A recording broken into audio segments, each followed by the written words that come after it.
जय हिंद। स्वागत है आप सभी का बीए सेमेस्टर वाला में। आज की क्लास बहुत ही इम्पोर्टेंट होने वाली है क्योंकि आज के इस क्लास में आप देखने वाले हैं BA first semester home science यानी गृह विज्ञान। पेपर का नाम है fundamental of nutrition and human development.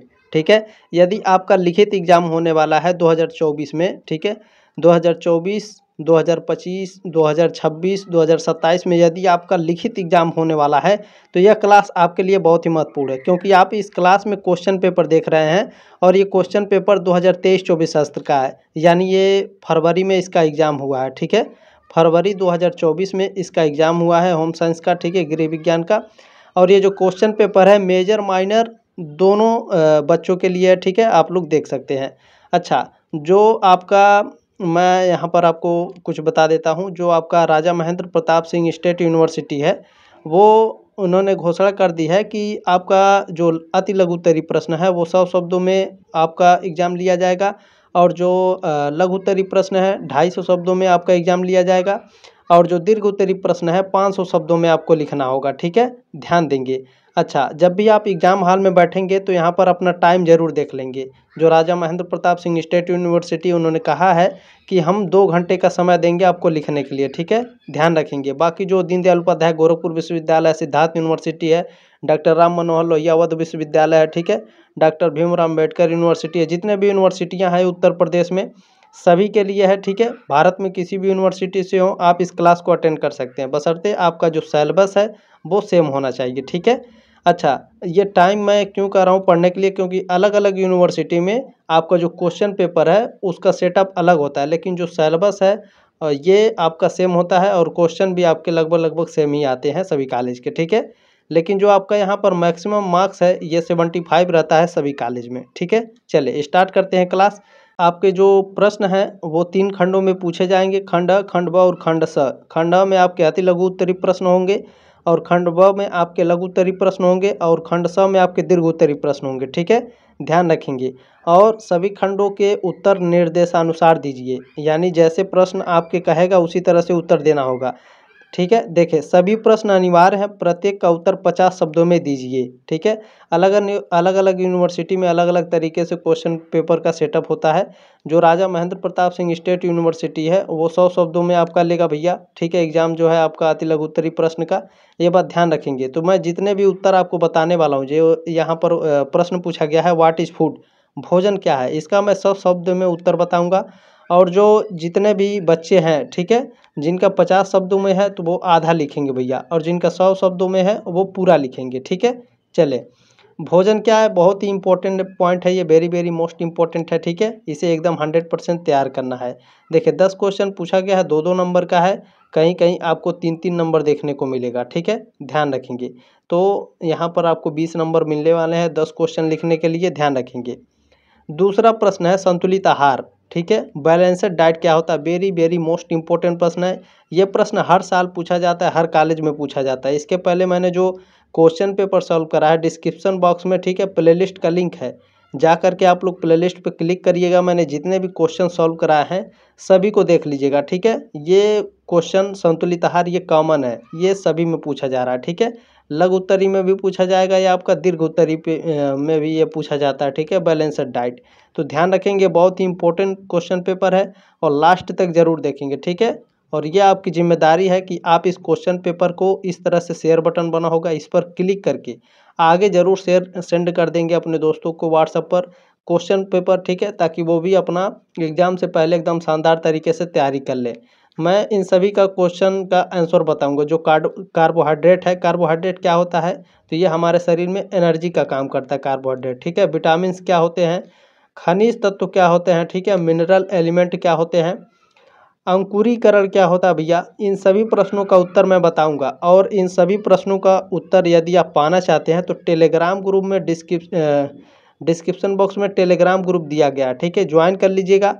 Telegram group में वीडियो के ठीक नीचे आपको पीडीएफ मिलेगा, वहां से डाउनलोड करके इन सभी प्रश्नों का उत्तर एकदम धमाकेदार तैयारी कर लीजिए आप लोग। ठीक है, देखिए आप लोगों का जो एग्ज़ाम है नवंबर दिसंबर में शुरू हो जाएगा। ठीक है, नवंबर दिसंबर में, तो जब तक नवंबर दिसंबर आएगा तब तक मैं आपको कम से कम 4 से 6 पेपर के बीच में, ठीक है, 6-7 पेपर मैं आपको सॉल्व करा के दे दूंगा। ठीक है, और एग्ज़ाम से पहले 6-7 पेपर यदि आप सॉल्व कर लेते हैं तो आपको टॉप करने से कोई रोक नहीं पाएगा। एक भी क्वेश्चन ऐसा नहीं होगा जो आपको नहीं आ रहा होगा, ठीक है।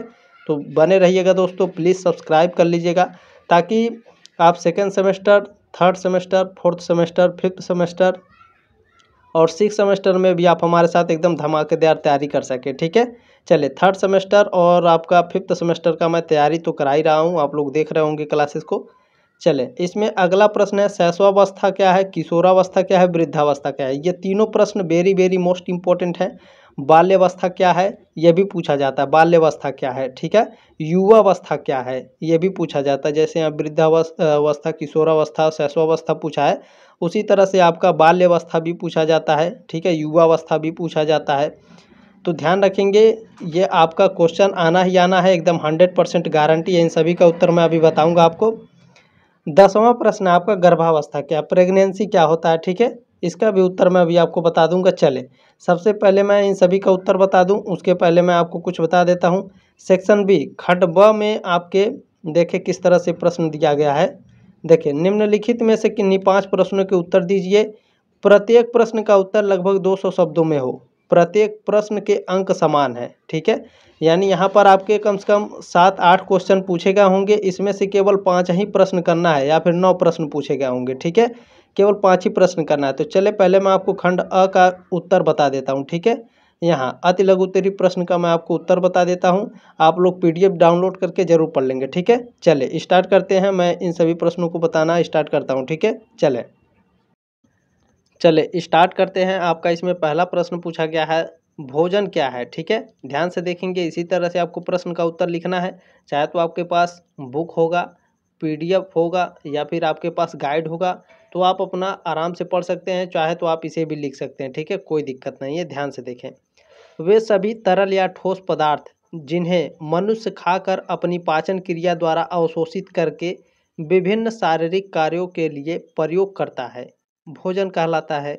यही भोज्य पदार्थ शरीर को ठीक रखते हैं। जो हम खाते हैं वही भोज्य पदार्थ हमारे शरीर को क्या करते हैं, ठीक रखते हैं। हवा और पानी की तरह ही भोजन भी हमारे अस्तित्व के लिए आवश्यक है। बिल्कुल आवश्यक है भैया, हमें जीवित रहने के लिए भोजन खाना पड़ेगा, ठीक है। चले आगे, वास्तव में मानव इतिहास में भोजन मनुष्य की एक मूल आवश्यकता रहा है, ठीक है। चले, जिसके मिल पाने या ना मिल पाने की अवस्था ने हमेशा मनुष्य के भाग का निर्माण किया है। जीने के लिए भोजन करना चाहिए और जो कुछ भोजन मनुष्य करता है काफ़ी हद तक उसी से मनुष्य स्वस्थ कार्य करता है, ठीक है। चले आगे देखेंगे आप लोग, प्रसन्न रहकर सही जीवन जीता है वह, ठीक है। अच्छा, थोड़ा सा पोषण के बारे में है, ध्यान देंगे। पोषण भोजन तथा पौष्टिक तत्व व उनमें उपस्थित पदार्थ, उनकी क्रिया व पारस्परिक क्रिया के विज्ञान को पोषण कहते हैं, ठीक है। हम जो भोजन करते हैं, भोजन से हमें पोषण मिलता है बाबू, ठीक है। चले, जिसमें एक जीव भोजन करता है, उसको पचाकर अवशोषण करता है और शरीर द्वारा पौष्टिक तत्वों का उपयोग करता है, ठीक है। चले, आपका अगला प्रश्न था वेरी वेरी मोस्ट इंपॉर्टेंट है। यह प्रश्न एकदम 100% आपको देखने के मिलेगा, ठीक है। आपके एग्जाम में अति लघु में देगा या फिर आपका लघु उत्तरी में या दीर्घ उत्तरी में दे सकता है, ठीक है। चले देखिए, संतुलित आहार क्या है, बैलेंस्ड डाइट। जो संतुलित आहार है, ध्यान देंगे संतुलित आहार क्या है, विभिन्न खाद्य पदार्थों के मिश्रण से निर्मित वह आहार जो शरीर की सभी पौष्टिक तत्व उसकी न्यूनतम शारीरिक आवश्यकताओं के अनुपात में प्रदान करता है, संतुलित आहार कहलाता है, ठीक है। यानी विभिन्न खाद्य पदार्थों के मिश्रण से, यानी विभिन्न खाद्य पदार्थ कैसे हो गए, जैसे आपका दाल चावल हो गया, आपके फल हो गए, सब्जियां हो गया, दूध हो गए, अंडे, मांस, मछली, ये सभी विभिन्न खाद्य पदार्थ, ये सब मिश्रण, ठीक है, विभिन्न खाद्य पदार्थों से निर्मित वह आहार जो आप खाते हैं इन सभी को, ठीक है।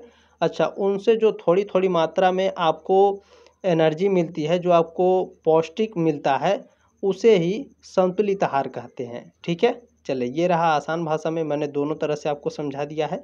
आगे देखिए, संतुलित आहार क्या है। संतुलित भोजन वह है जो मनुष्य की पोषण संबंधी आवश्यकताओं की पूर्ति करता है। यह भोजन शरीर की आवश्यकता अनुसार सभी पोषक तत्वों को पर्याप्त मात्रा में, ठीक है, तथा गुण में प्रदान करता है। संतुलित आहार की परिभाषा इस प्रकार दी जा सकती है, ठीक है, चाहे तो आप इसे लिख सकते हैं शुरू में ही, ठीक है। संतुलित आहार की परिभाषा ध्यान देंगे, क्या है संतुलित आहार की परिभाषा? वह आहार जो गुण यानी क्वालिटी एवं परिणाम यानी क्वांटिटी यानी कितने मात्रा में खाना होना चाहिए, उसे ही क्वांटिटी कहते हैं, ठीक है। तो वह आहार जो गुण एवं परिणाम में समान हो तथा शरीर की वृद्धि, विकास एवं स्वास्थ्य को ठीक रख सके और शरीर की समस्त क्रियाओं को नियमित रख सकने में समर्थ हो, वह संतुलित आहार कहलाता है। संतुलित आहार से व्यक्ति स्वस्थ रहता है, मनुष्य की सभी शारीरिक क्रियाएं यानी जो साइकोलॉजिकल एक्टिविटीज़ है, ठीक है, फिजिकल एक्टिविटीज़ है, सुचारू रूप से संपन्न होती हैं, ठीक है। चलें ध्यान देंगे, बहुत ही शानदार है। आगे देखिए, इसका आप लोग पीडीएफ डाउनलोड कर लीजिएगा, बहुत ही अच्छा है, ठीक है। आप लोग आराम से तैयारी कर सकते हैं, नवंबर दिसंबर तक आपका एग्जाम है। देखिए कार्बोहाइड्रेट, कार्बोहाइड्रेट क्या है भैया? तो कार्बोहाइड्रेट एक जैविक अणु है जो कार्बन, हाइड्रोजन और ऑक्सीजन से मिलकर बना है। कार्बोहाइड्रेट क्या है? एक जैविक अणु है जो C यानी कार्बन, H यानी हाइड्रोजन और O यानी ऑक्सीजन से मिलकर बना है, ठीक है।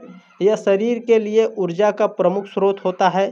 कार्बोहाइड्रेट मुख्य रूप से शर्करा यानी शुगर यानी चीनी, ठीक है, स्टार्च और सेलुलेज के रूप में पाया जाता है कार्बोहाइड्रेट, ठीक है।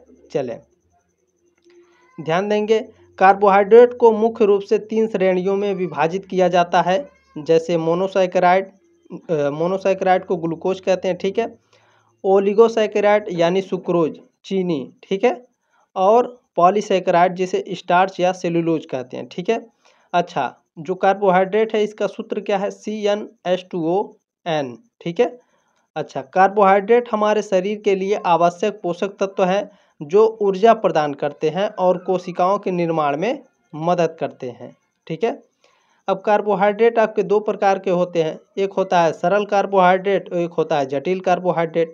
सरल कार्बोहाइड्रेट क्या होता है? तो सरल कार्बोहाइड्रेट जो होता है जल्दी से पच जाते हैं, सरल कार्बोहाइड्रेट, ठीक है, और शरीर को तुरंत ऊर्जा देते हैं, जैसे ग्लूकोज और फ्रक्टोज, ठीक है। दूसरे होते हैं जटिल कार्बोहाइड्रेट। जटिल कार्बोहाइड्रेट ये आपके पेट में धीरे धीरे पचते हैं और लंबे समय तक ऊर्जा देते रहते हैं, जैसे स्टार्च और फाइबर, ठीक है। सब्जियों में आपके फाइबर पाए जाते हैं ज़्यादा मात्रा में, ठीक है। चले अगला है आपका विटामिन, ठीक है। विटामिन वे आवश्यक पोषक तत्व हैं जो हमारे शरीर के सामान्य विकास, कार्य और रख रखाव के लिए जरूरी होते हैं। ये शरीर में ऊर्जा प्रदान नहीं करते, ये बात ध्यान रखिएगा, जो विटामिन होते हैं ये शरीर में ऊर्जा नहीं प्रदान करते हैं, लेकिन ये महत्वपूर्ण जैव रासायनिक क्रियाओं में सहायक होते हैं, ठीक है। विटामिन 2 प्रकार के होते हैं, कौन कौन से? पहला है आपका वसा में घुलनशील विटामिन और दूसरा है जल में घुलनशील विटामिन। वसा में घुलनशील विटामिन कौन कौन से होता है? विटामिन A, D, E और K, ये वसा में घुलनशील विटामिन होते हैं और ये शरीर में आसानी से संग्रहित हो जाते हैं। लेकिन जो जल में घुलनशील विटामिन होते हैं, अच्छा, जल में घुलनशील विटामिन विटामिन B कॉम्प्लेक्स और विटामिन C है, ठीक है, और जो विटामिन B और C है जल में घुलनशील, ये आपके शरीर में संग्रहित नहीं किए जा सकते हैं, ठीक है, ध्यान रखेंगे।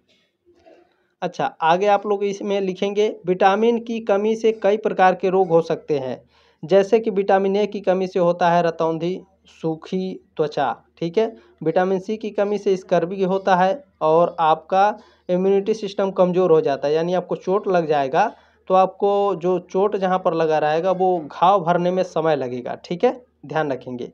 विटामिन D की कमी से कौन सा रोग होता है? रिकेट्स, जो बच्चों में होता है, ऑस्टियोमैलेशिया जो वयस्कों में होता है, ठीक है। चले अब विटामिन का महत्व क्या है भैया? विटामिन का महत्व है स्वस्थ त्वचा। विटामिन त्वचा को स्वस्थ रखने में मदद करता है। विटामिन का महत्व क्या है? ये हड्डियों को मजबूत करता है। विटामिन हड्डियों को मजबूत बनाते हैं, ठीक है। अच्छा, विटामिन जो होते हैं रोग प्रतिरोधक क्षमता बढ़ाते हैं, यानी विटामिन रोग प्रतिरोधक क्षमता को बढ़ाते हैं, ठीक है। विटामिन का महत्व है ऊर्जा उत्पादन करना, ठीक है। विटामिन शरीर को ऊर्जा उत्पादन में मदद करते हैं, ठीक है, ध्यान रखेंगे, मदद करते हैं, ये बात ध्यान रखिएगा, लेकिन ये स्वयं ऊर्जा नहीं देते हैं शरीर को, ये भी बात ध्यान रखेंगे, ठीक है। चलें अब अगला प्रश्न पूछा गया था मिनरल्स एलिमेंट, ठीक है, खनिज तत्व क्या होते हैं? तो खनिज तत्व वह तत्व होते हैं जो पृथ्वी की सतह चट्टानें या मृदा में प्राकृतिक रूप से पाए जाते हैं। खनिज तत्व क्या है? पृथ्वी की सतह यानी जो ऊपरी जो भू प्रॉपर्टी होती है ऊपरी वाली, जहाँ पर आपके सब्जियां बोए जाते हैं, गेहूं, धान, चावल, तो इसे ऊपरी सतह बोलते हैं। ठीक है। चट्टानें, जैसे चट्टानों के ऊपर भी आपका चाय पत्तियाँ हो गए। ठीक है। चावल की खेती भी चट्टानों पर की जाती है।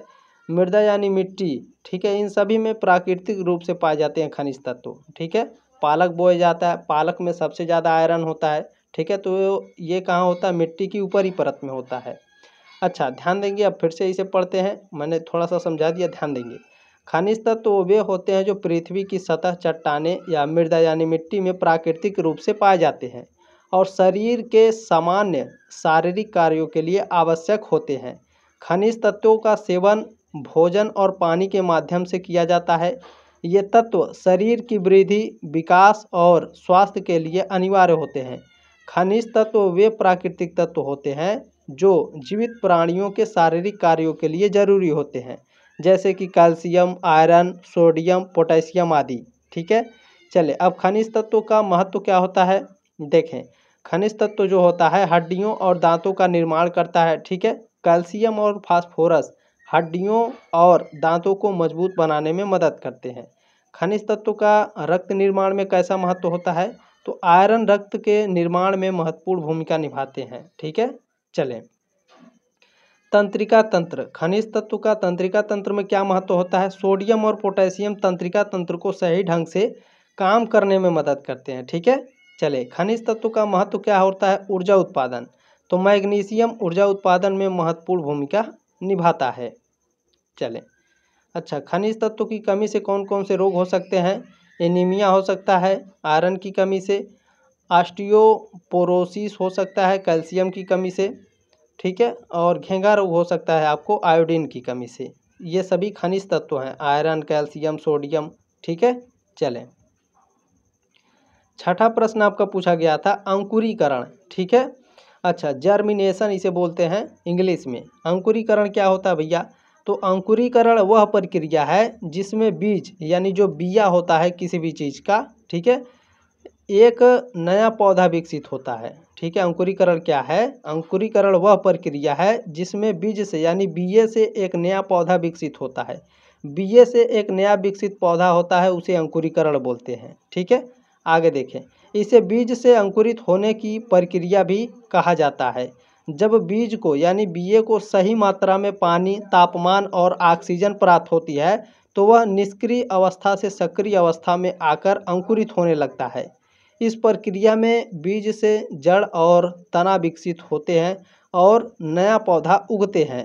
बीज के अंदर से एक छोटी सी जड़ निकलती है जिसे मूल कहते हैं और फिर एक तना निकलता है जिसे प्ररोह कहते हैं। यह प्ररोह धीरे धीरे बढ़ता है और एक नए पौधे में बदल जाता है। ठीक है। चलें, आगे आपको इसमें लिखना है अंकुरीकरण की प्रक्रिया। अंकुरीकरण की प्रक्रिया में जल अवशोषण क्या है? अच्छा, अंकुरीकरण की प्रक्रिया में जल अवशोषण की आवश्यकता होती है। भ्रूण का सक्रिय होना, मूल का विकास। ठीक है। मूल मैंने क्या बताया है? मूल अभी आपको बताया ना मैंने, यहाँ पर मैं फिर से आपको बता देता हूँ। देखिए मूल क्या है, देखिए यहाँ पर मैंने आपको बताया है मूल क्या है। देखें मूल क्या है? बीज के अंदर से एक छोटी सी जड़ निकलती है जिसे मूल कहते हैं। ठीक है। जड़ को क्या कहते हैं? मूल कहते हैं। और जो फिर एक तना निकलता है जिसे प्ररोह कहते हैं। ठीक है। तने को प्ररोह कहते हैं और जड़ को मूल कहते हैं। ठीक है, ध्यान रखेंगे। तो अंकुरण की प्रक्रिया में जल अवशोषण, बीज पानी को अवशोषित करता है और फूल जाता है। जो बिया होता है वो पानी को क्या करता है? अवशोषित करता है और अपने आप फूल जाता है। ठीक है। अच्छा, भ्रूण का सक्रिय होना, जब पानी सोख लेगा तो क्या होगा? भ्रूण उसका सक्रिय हो जाएगा। पानी के अवशोषण से भ्रूण सक्रिय होकर और वृद्धि शुरू कर देता है। ठीक है। उसके बाद क्या होता है? मूल का विकास। ठीक है। बिया क्या कर लिया? पानी अवशोषित कर लिया, तो पानी अवशोषित कर लिया तो उसका भ्रूण का विकास शुरू हो जाएगा। भ्रूण के विकास में सबसे पहले क्या होता है? मूल का विकास, यानी सबसे पहले उसकी जड़ निकलती है। ठीक है। अच्छा, जड़ के बाद उसका क्या निकलता है? तना निकलता है जिसे प्ररोह कहते हैं। ठीक है। भ्रूण से एक तना निकलता है जिसे प्ररोह कहते हैं। उसके बाद क्या होता है? बीजपत्र का फटना। आप लोगों ने देखा होगा बीजपत्र फटते हैं और प्ररोह बाहर निकल आते हैं। आप लोगों ने देखा होगा तना जब ऊपर आता है, तने के ऊपर बीज होता है, ठीक है, बिया होता है। वो अपने आप जब फट जाता है तो वो बीज का रूप धारण कर लेता है, ठीक है, यानी वो पत्ते का रूप धारण कर लेता है। पत्तियों का विकास, प्ररोह पर पत्तियां निकलती हैं और पौधा प्रकाश संश्लेषण शुरू कर देता है, ठीक है। चलें, अच्छा, अंकुरण के लिए आवश्यक परिस्थितियां क्या हैं? अच्छा, अंकुरण के लिए क्या क्या होना चाहिए? पानी, ऑक्सीजन, तापमान, प्रकाश, ये तीनों होना चाहिए, ठीक है। आप लोग आराम से पढ़ लेंगे या तो स्क्रीनशॉट ले लेंगे। अंकुरण का महत्व क्या है? नए पौधे का निर्माण, खाद्य उत्पादन, पर्यावरण संरक्षण, ठीक है।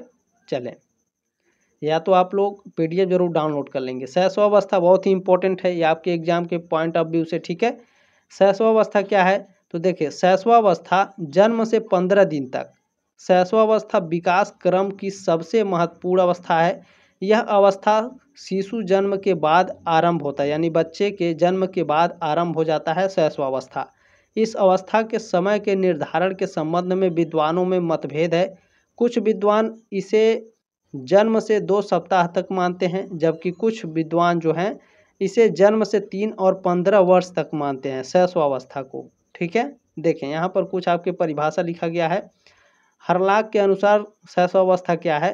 शैशवावस्था जन्म से 2 सप्ताह तक चलती है और उसके बाद बचपनावस्था प्रारंभ हो जाती है, जो 2 वर्ष तक चलता है। यह हर्लॉक का स्टेटमेंट है, ठीक है। अच्छा, कुप्पुस्वामी का स्टेटमेंट क्या है? इन्होंने कहा था कि शैशवावस्था जन्म से 3 वर्ष तक चलती है, ठीक है। क्रो एवं क्रो के अनुसार, यानी क्रो एवं क्रो का जो स्टेटमेंट है, ये क्या स्टेटमेंट दिए थे कि जो शैशवावस्था है औसतन जन्म से 6 वर्ष तक चलती है, जिसमें बालक की इंद्रियां काम करने लगती हैं, जिससे बालक चलना, बोलना और रेंगना सीखता है, ठीक है। 6 वर्ष तक रेंगेगा नहीं रेंगेगा भैया, ठीक है। चलें, तो अलग अलग विद्वानों की अलग अलग मतभेद है, ठीक है।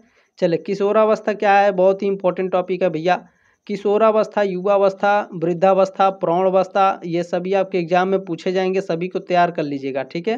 हालांकि मैं सभी को तैयार कराऊंगा, तो बाकी आप लोग भी अपने तरफ से तैयार करेंगे, ठीक है।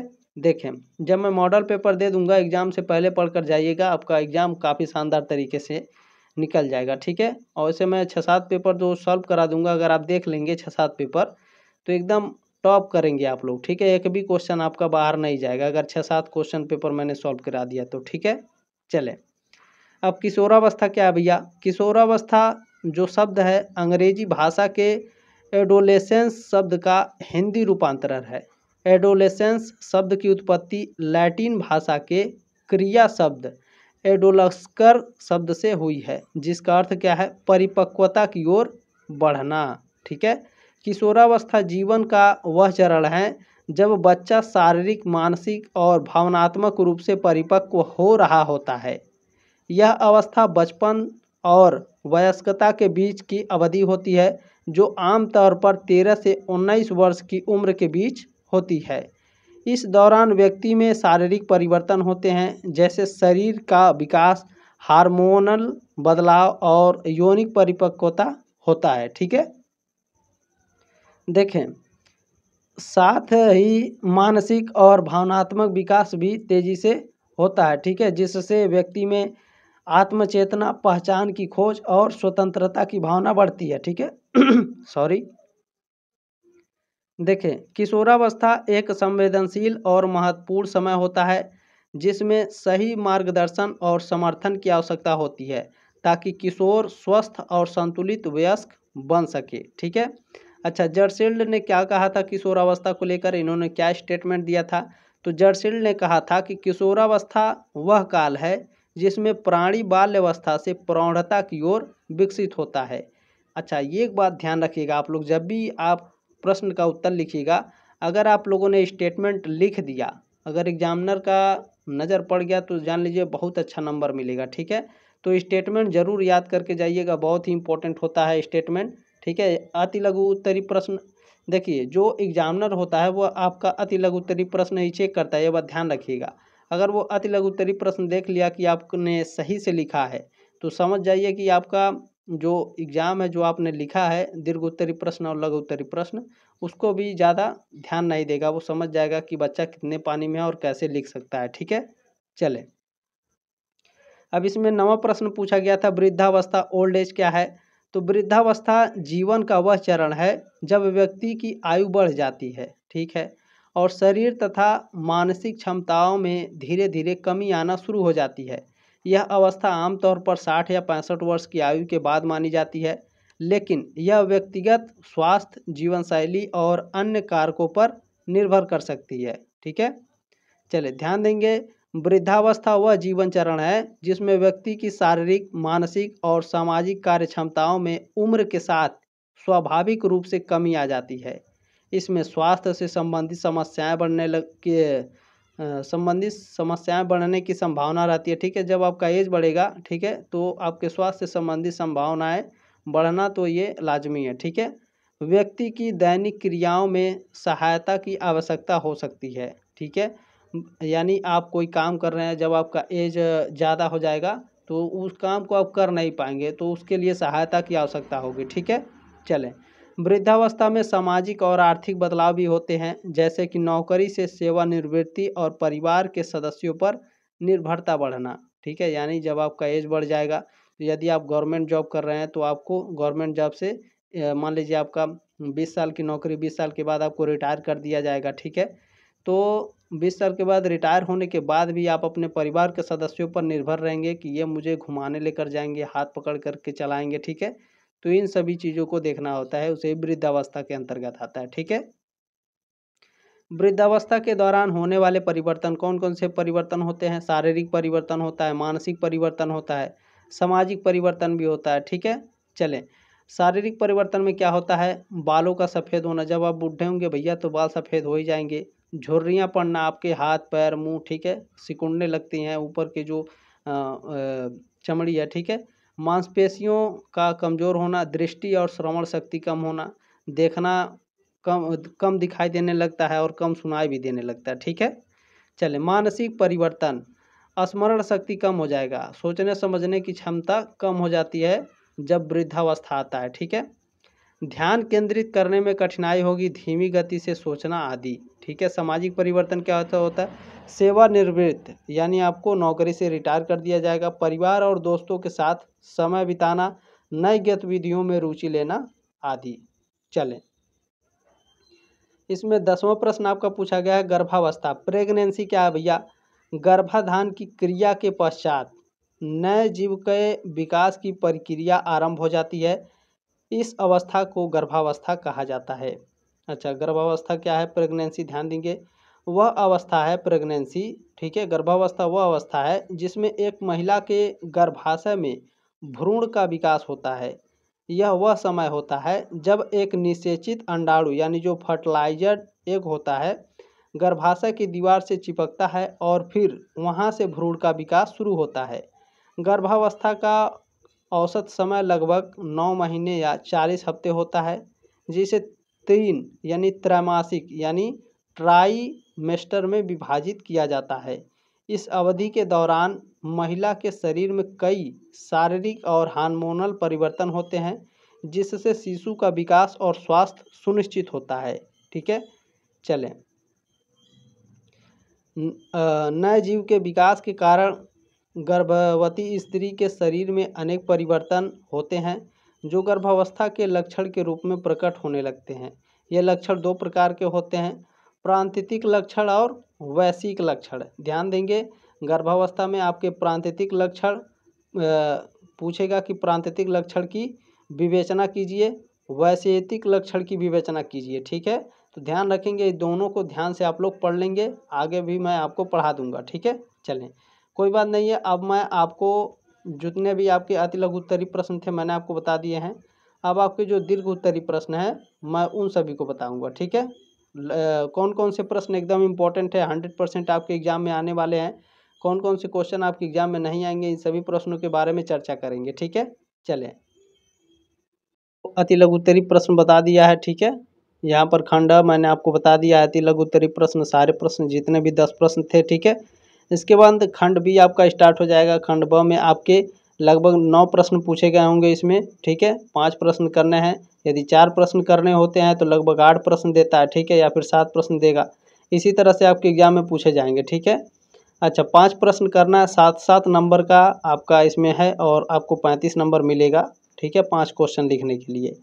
चलें, इसमें पहला प्रश्न है, कुपोषण के कारण निवारण को संक्षेप में समझाइए। वेरी वेरी मोस्ट इम्पोर्टेंट है, एकदम 100% इसे तैयार कर लेना है, ठीक है। अगला है, उच्च रक्तचाप के प्रकार बताइए, ठीक है।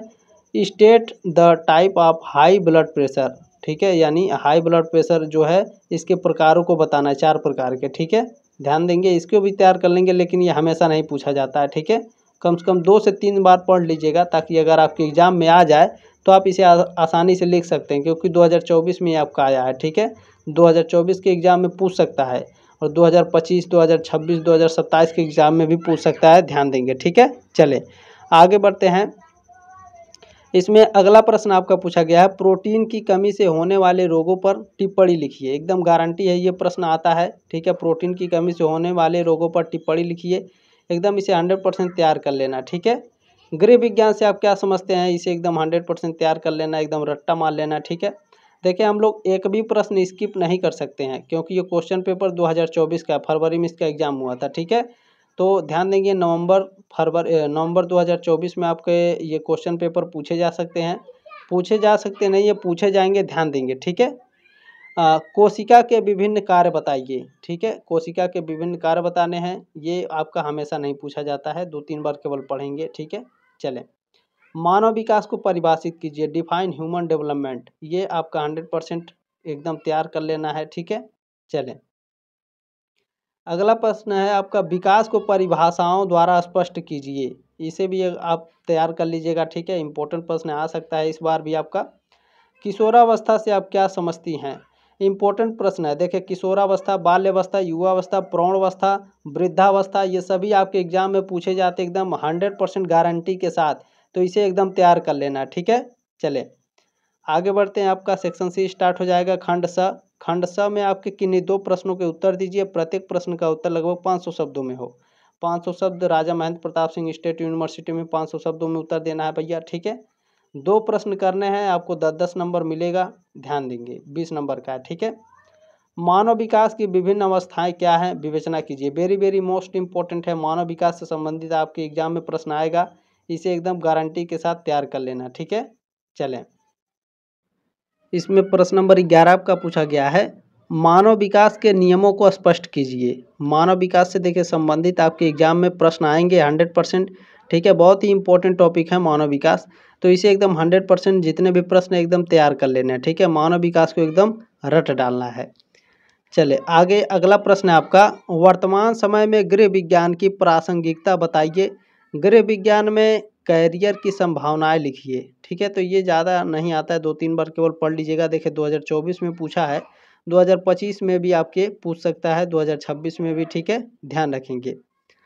चलिए अगला प्रश्न है, ये शायद लास्ट प्रश्न है, हाँ ठीक है, ये लास्ट प्रश्न है आपका, भोजन की परिभाषा देते हुए इसके कार्यों पर प्रकाश डालिए। वेरी वेरी मोस्ट इम्पोर्टेंट है, एकदम 100% इसे रट डालना है, ये बहुत ही इंपॉर्टेंट प्रश्न है, ठीक है। तो ये रहे साथियों आपके क्वेश्चन पेपर, बाकी मैं आपका जितने भी क्वेश्चन है मैं सभी को सॉल्व करा दूंगा, ठीक है। तो आप लोग प्लीज़ चैनल को सब्सक्राइब जरूर कर लेंगे और इस क्वेश्चन पेपर को आगे ज़रूर सेंड कर देंगे, ठीक है। जल्द ही मिलते हैं आपके नेक्स्ट क्लास में, तब तक के लिए जय हिंद, वंदे मातरम।